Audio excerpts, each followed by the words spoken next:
नमस्कार शेतकरी मित्रांनो, मी राहुल तांबे चिंचपूरमधून. आज व्हिडिओ शूट करणं काही एवढं शक्य होऊ नाही राहिलं. जसं जसं हे असन तसं तसं मी माहिती तर देईनच. अ, प्रथमतः तुम्ही अळ्यांचे कंडिशन बघून घ्या. या पद्धतीने अळ्यांची साईज आहे, तुम्ही बघू शकता व्हिडिओमध्ये. सगळीकडेच बऱ्यापैकी म्हणजे थंडीमध्ये एवढी मोठी साईज होणं थोडक्यात शक्य नसतं. पाला थोडाफार शिल्लक होता रात्रीचा. पण तो पण पाला संपूर्ण संपून जाईन दुसरा पाला आणोपर्यंत. तर या पद्धतीने अळ्यांची संख्या पण आहे व्यवस्थित आणि 100% सक्सेस होईल. सगळ्याच बेडमध्ये या पद्धतीने आपली संख्या आहे. अळ्यांची साईज पण चांगली आहे. थंडीच्या मानाने एकदम व्यवस्थित आणि 100% निरोगी बॅच आहे आपली.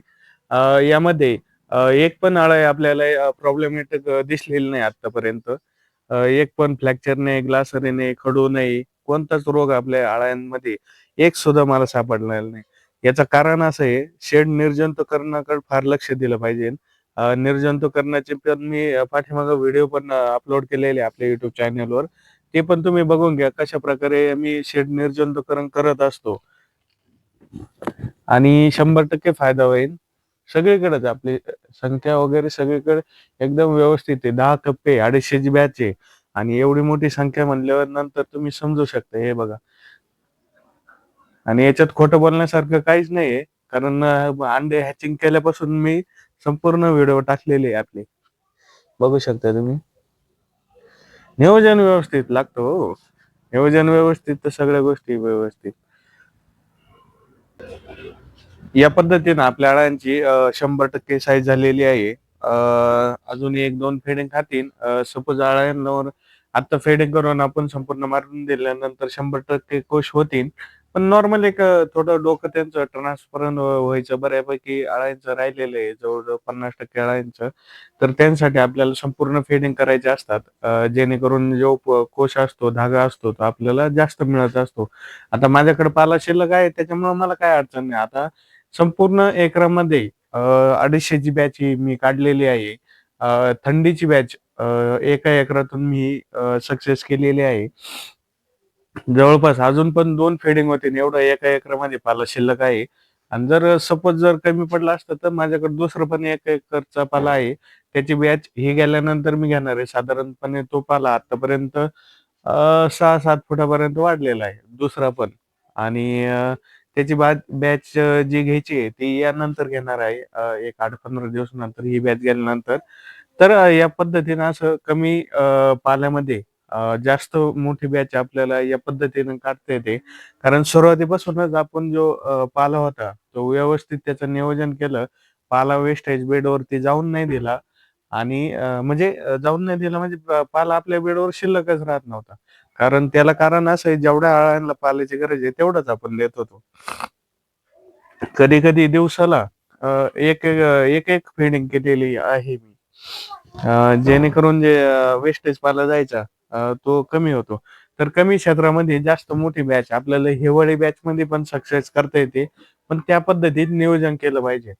आता यावरती अजून 1-2 फेडिंग होतील आणि संपूर्ण मारून चंद्रिका टाकून देणार आहे. तर या पद्धतीने नियोजन करा. तर चला मग फेडिंग करून घेऊ आपण. आपली आज 15वी फेडिंग आहे. आतापर्यंत 1 एकरामधला जवळपास अजून 3 ते 4 फेडिंग होतील एवढा पाला शिल्लक आहे. त्यानंतर आपला हा जो प्लॉट आहे हा 1 एकरचा आहे. हा प्लॉट आपल्याला पुढल्या बॅचसाठी वापरायचा आहे. तर एका एकरातून आपण जवळपास 250 अंडी पंजाची बॅच काढलेली आहे. अजून 3-4 फेडिंग होतील आणि शॅम्पल पण येईल. त्यानंतर याची छाटणी झाल्यानंतर आपलं हे जे मधलं अंतर आहे हे 6 फूट आहे. आता यामध्ये रोटा मारून आपण मेथी टाकणार आहे. ज्या शेतकऱ्यांना आंतरपीक घ्यायचं असेल त्यांनी यामध्ये मेथी टाकायची छाटणीनंतर. आणि त्या मेथीचं जे खाल्लं देठ असतं मुळाचं ते कट करून 2-3 दिवस मेथी अशी आपलून उन्हाला वाळून आणि ती मेथी मला जरी दिली तरी चालतंय. नक्कीच 50-60 हजार रुपये एकरी तुमचे 100% होतील. तर ज्या शेतकऱ्यांची इच्छा असेल किंवा त्यांच्याकडे जागा असेल तुतीमध्ये या पद्धतीनं त्यामध्ये मेथी छाटणी झाल्यानंतर टाकायची आणि जे खाल्लं देठ असतं ते कट करून मेथी वाळवून आणि काय किलो असेल त्याप्रमाणे मला दिली तरी चालेल. एकरी जवळपास 40, 50, 60, 70, 80 हजारापर्यंत आंतरपिकाचं तुम्हाला नफा मिळत असतो आणि त्यानंतर संपूर्ण एक बॅचचा पण नफा मिळत असतो. बॅचचा जो खर्च असतो तो मेथी यामधून संपूर्ण निघून जातो. एकरी 40-50 हजार रुपये मिळतात. तर या पद्धतीनं आपली फेडिंग जी आहे ती चालू आहे. या पद्धतीने अळ्यांचा स्पीड पण आहे.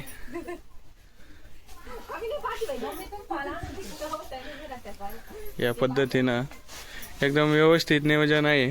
जर हा व्हिडिओ आवडला असेल तर चॅनलला सबस्क्राईब करा आणि इतरांना पण हा व्हिडिओ शेअर करा, जेणेकरून त्यांच्या पण बॅच 100% सक्सेस होतील.